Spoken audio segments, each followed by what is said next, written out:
Welcome back to Speakeasy English. I'm Emma. And I'm Alex. Usually, when you are just going about your normal routine, right?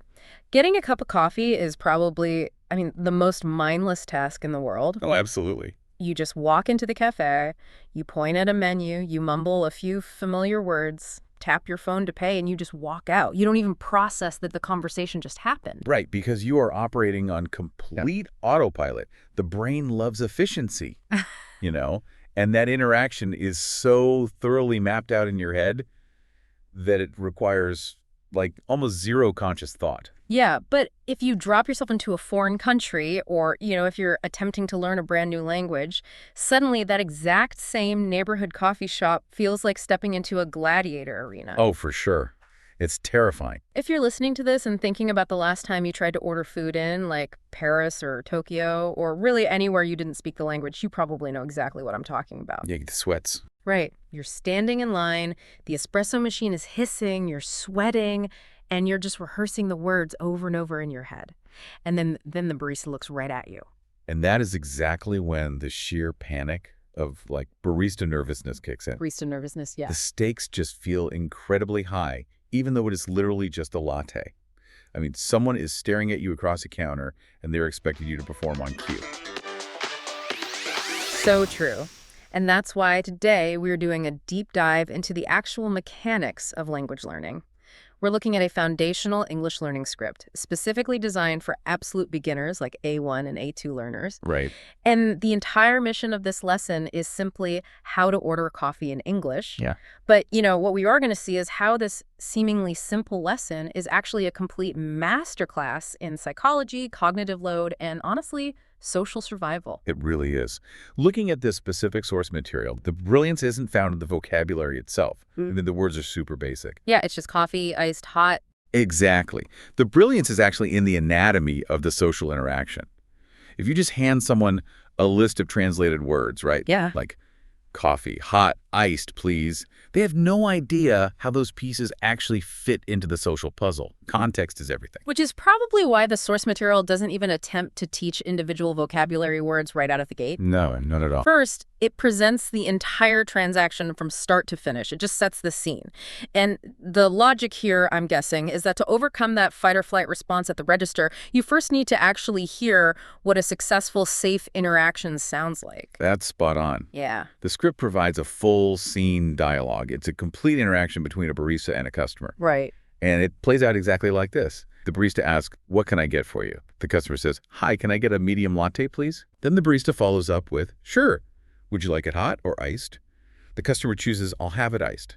Then the barista asks, "Anything else?" The customer declines, saying, "That's all, thank you." And finally, the barista says, "All right, that'll be $4.50. It is so clean and efficient. It covers all the necessary bases of the standard service transaction. Definitely. But the structural choice that really caught my attention here is that the script doesn't just play this dialogue once. Right. It does it twice. Yeah, the source material specifically notes that the interaction is presented twice in a row. First, it's played at, quote, natural speed, and then it is immediately repeated at a slower speed. And that dual speed approach is such a crucial pedagogical choice. Because, when a language learner hears native speakers talking at regular speed, it often sounds like one giant, uninterrupted sound. It's a wall of noise. Exactly. Linguists actually call this connected speech.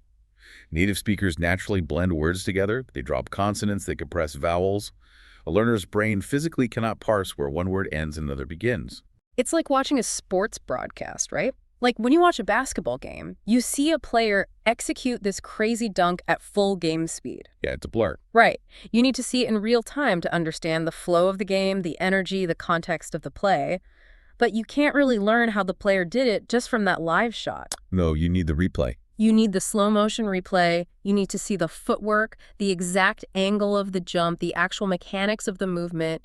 You watch natural speed to understand the flow, but you need the slower speed to study the mechanics. That is a perfect analogy. Yeah. And that slow motion breakdown is so vital because conversational language has a distinct physical rhythm. Oh, interesting. Yeah, when the script plays the dialogue at natural speed first, it allows the learner to absorb the cadence, They hear the intonation, they hear where the pauses naturally fall, and they sort of internalize the general melody of a transactional exchange. They are hearing the music before they're forced to read the sheet music. Exactly. Then the slower speed lets their brain actually catch up to the individual notes.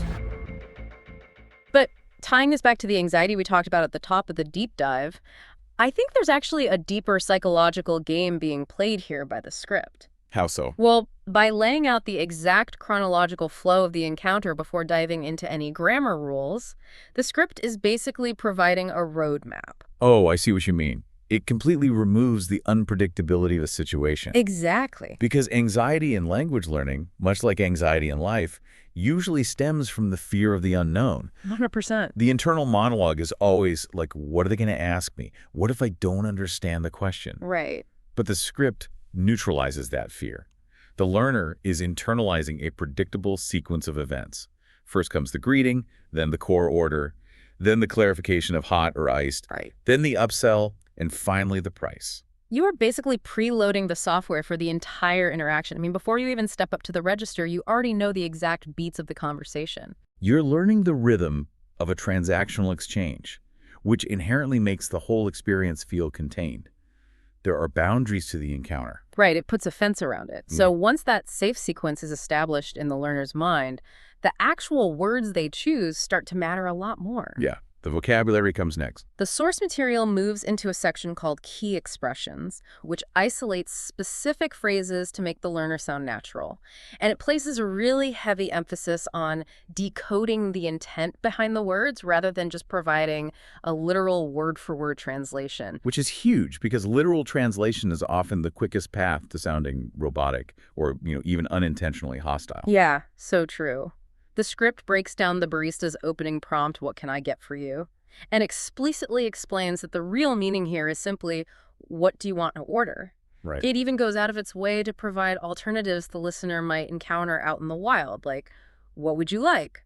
or "What can I get you?" It builds flexibility into the listener's ear so they don't just completely freeze up if the barista deviates slightly from the core script. Exactly. But the real heavy lifting happens when it focuses on the customer's phrasing. The script teaches the phrase, can I get a coffee? Or can I get a sandwich? It presents this as a, quote, very natural way to order. It also teaches the phrase, I'll have a latte, explaining that this signifies I choose this. Where those are the core anchors. But wait, looking at these phrases, can I get, aren't those actually pretty complex for an absolute beginning? Well, grammatical, yeah. Because can I get is using a modal verb to form a conditional question, and I'll have is a future tense contraction. If I am stressed out at the counter, wouldn't it be infinitely easier to just default to something like, I want a coffee? You would think so, right? Yeah, it's subject, verb, object, clean, simple, literal. Why does the script avoid teaching the easiest literal phrase? That is the exact tension at the heart of language learning, and it highlights a really important concept called pragmatics. Pragmatics. Yeah. Grammar is basically the skeleton of a language, but pragmatics is the flesh and the personality. It is the study of how context and culture influence meaning. Okay. So grammatically, I want a coffee is flawlessly constructed. Any barista on earth will absolutely understand what you desire. But I'm guessing there's a catch. A big one. Culturally, in English-speaking societies, walking up to a service worker and stating, I want pride, is perceived as incredibly blunt. It borders on demanding, and it strips away all the unwritten social padding that softens our interactions. It sounds like a toddler demanding a toy, like, I want cookie, give me coffee. Exactly. Huh. And if you say that, you will probably still get the coffee, but the interaction will carry this sort of subtle friction. The barista might not smile. The exchange becomes purely transactional, almost cold. Wow, okay. So the script isn't just teaching grammar here. It is actively coaching the learner on the cultural norms of the space. It's teaching them to frame their order not as a flat demand, but as a polite request, can I get? Or as a deliberate, thoughtful choice I'll have. So even though I want requires way less mental gymnastics to construct in your head, the script pushes you towards slightly more complex phrases because the social payoff is just massively higher. That's it, exactly. Mastering these specific polite idioms is the dividing line between simply being understood as a foreigner and truly sounding natural to a native ear. Right. When a barista hears, can I get a beer? They subconsciously register a polite, culturally attuned customer.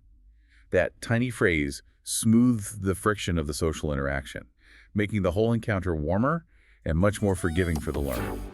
Because you aren't just buying a liquid, right? Yeah. You are participating in a social ritual that has these unwritten rules of politeness. Absolutely. And the script is basically handing you the cheat codes to those unwritten rules. Yeah. But getting that initial polite order out of your mouth is a huge victory, but it's really only half the battle. Oh, yeah, because then they talk back. Exactly. The moment you say, "Can I get a medium latte?" the barista is going to ask you a question. This is where most learners panic. It's the dreaded follow-up.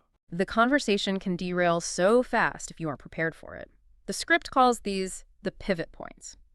First, it tackles preference questions. The barista asks, "Would you like it hot or iced?" And the script provides the simple expected responses, hot please or iced please. But the truly crucial pivot point, the moment that can make or break the whole interaction, comes right after that. The upsell. Yes. The script prepares the learner for the classic upsell or addition question, anything else, which it translates as, "Do you want more?" And it teaches a very specific, definitive response. That's all. Meaning, I don't want anything more. And from a purely psychological standpoint, that's all might be the most powerful phrase in this entire lesson. I totally agree. When I was reading this part of the source material, I instantly thought of the phrase "it's all" as like a conversational parachute or a ripcord. Ripcord. I like that. Imagine you're in a foreign country, operating in your second language. An open-ended question from a native speaker, like anything else, can be utterly terrifying. It is an invitation to absolute chaos. Because the possibilities of where the conversation could go are suddenly infinite. Right. They might ask if you want to try their new seasonal pumpkin-spiced cold foam. They might ask for your phone number to join a loyalty rewards program. They might just ask if you're having a good day. And you just freeze? If you don't have a structured way out, you get dragged into a swamp of vocabulary you haven't learned yet. You just stand there staring blankly while the line behind you sighs. Yeah, we've all been there. But that's all is a safe, universally understood, polite way to pull the ripcord. You deploy the parachute, you exit the ordering loop, and you drift safely back down to the ground. The ripcord analogy perfectly illustrates the underlying goal here, which is conversational control. Conversational control. Think about the power dynamic of learning a new language. You constantly feel like you are at the mercy of the native speaker. You are on the defensive, just trying to survive whatever rapid-fire words they throw at you. Yeah, it's exhausting. But by having a definitive endpoint phrase like that's all loaded in the chamber and ready to go, the learner reclaims their agency. You are firmly but politely telling the barista, "Hey, we are done with this phase of the transaction. Please proceed to the checkout." Exactly. It creates a hard boundary. It prevents the interaction from spiraling into unknown territory. And just knowing that you have that tool in your back pocket drastically lowers the baseline anxiety of the entire encounter. Because you aren't afraid of where the conversation might go since you hold the brakes. Right, you're driving. But, understanding all of this conceptually, like knowing what pragmatics means or understanding the strategy behind a conversational ripcord, isn't actually enough to deliver on the script's promise of building true speaking confidence. No, theory only gets you so far. Right, you still have to be able to physically push the words out of your mouth when the pressure is on and the line is moving. Which brings us to the most active and arguably the most physically demanding phase of the source material. Yeah, the script moves into a listen and repeat section. And what fascinated me wasn't the repetition itself, but the factual detail of the timing. The pauses. The pauses. It features these meticulously timed pauses. After the audio prompt asks, "What can I get for you?" there is exactly a 2-second pause of dead air. After the learner is supposed to say, "Can I get a medium latte, please?" there is a 3-second pause before the next line. "Would you like it hot or iced?" 3-second pause. "I'll have it iced." 2-second pause. It is mapped out with absolute mathematical precision. And every single one of those pauses is deliberate. It honestly reminded me of doing reps in a gym. If a personal trainer tells you to do a bicep curl, they don't just explain the physics of lifting a weight and then walk away to get a smoothie. Right, they count it out. They stand there and count the tempo. Up for 2, down for 2. Language learning, particularly at this foundational stage, isn't just an intellectual exercise. You are physically training the muscles in your mouth, your tongue, your vocal cords to form completely unfamiliar sounds. And you have to do it within a strict time limit. You are actively building muscle memory. The time limit forces the brain to retrieve the information quickly, which simulates the pressure of a real-world conversation. And right after that oral workout, the script pushes the learner into a section called Practice in New Situations. This part is crucial. Throughout the whole lesson, the order has been a medium iced latte, but now they start swapping the variables.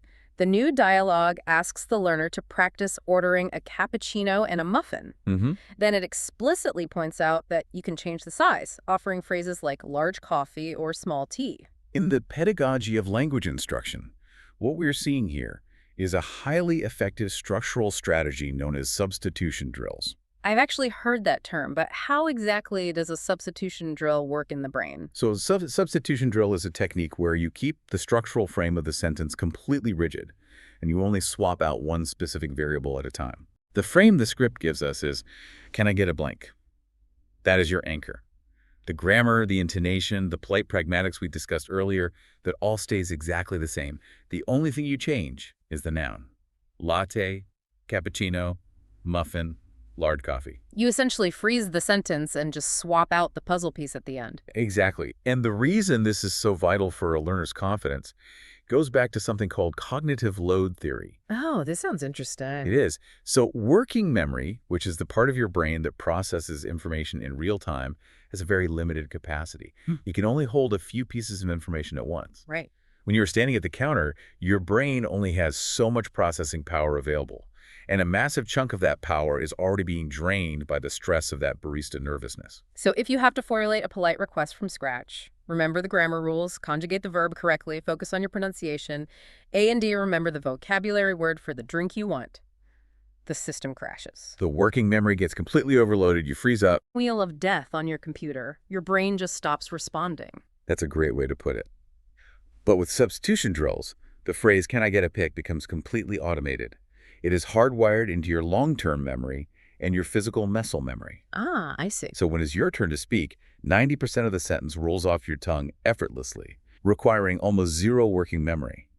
All your brain has to focus its remaining processing power on is that one single variable, the word cappuccino. Wow. It takes the pressure entirely off the grammar and puts the focus purely on the choice of the item. Exactly. It transforms the foreign language from feeling like this massive, unsolvable math equation into a simple, predictable fill-in-the-blank exercise. And that is how true speaking confidence is built. Not by memorizing a dictionary, but by mastering a few flexible frames and practicing them until they become second nature. The entire architecture of the script is designed to get the learner to that exact point of automation. It really is beautifully structured. So, to bring this deep dive full circle, the source material ultimately distills the entire coffee shop lesson down to just 3 core expressions to remember. Can I get, I'll have, and that's all. The only trinity of ordering. Right. That is the skeleton of the entire interaction. The overarching message from the script is incredibly clear.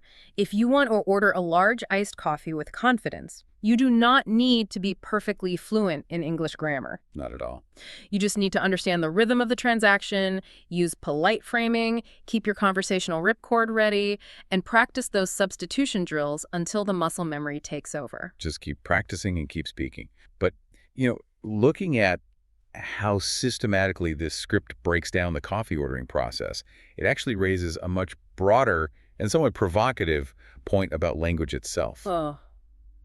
Where are we going with this? Well, think about your daily routines in your own native language. Think about the casual interactions you have every single day in your hometown. When you go to the grocery store or the bank or your local coffee shop, are you really inventing new, highly spontaneous, grammatically complex sentences every time you speak to the cashier? Oh, wow.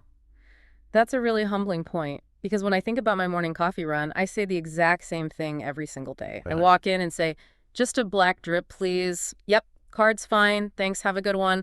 I'm not doing high-level linguistic processing. I'm literally just running my own pre-installed software. We all are. We tend to view native fluency as this limitless ability to express any complex thought at any moment. And we judge language learners so harshly when they stumble. We really do. But the truth is, a massive percentage of what we consider fluency is actually just us repeating the exact same few memorized scripts over and over, tailored to the specific environments we walk into. We're all just walking around running social scripts. The true fluency might not be about knowing every single word in the dictionary. Maybe, at its core, fluency is simply about mastering the scripts of our everyday lives, one coffee order at a time. I love that. So, to our listeners out there, the next time you step up to a counter in a foreign city and the espresso machine is hissing and that barista nervousness kicks in, just remember the person across from you is probably running on autopilot too. Absolutely. You don't need to be Shakespeare, you just need to know the script and which button to push. Thanks for hanging out with us today. If this episode helped you, make sure to follow and subscribe to Speakeasy English for more easy and practical English.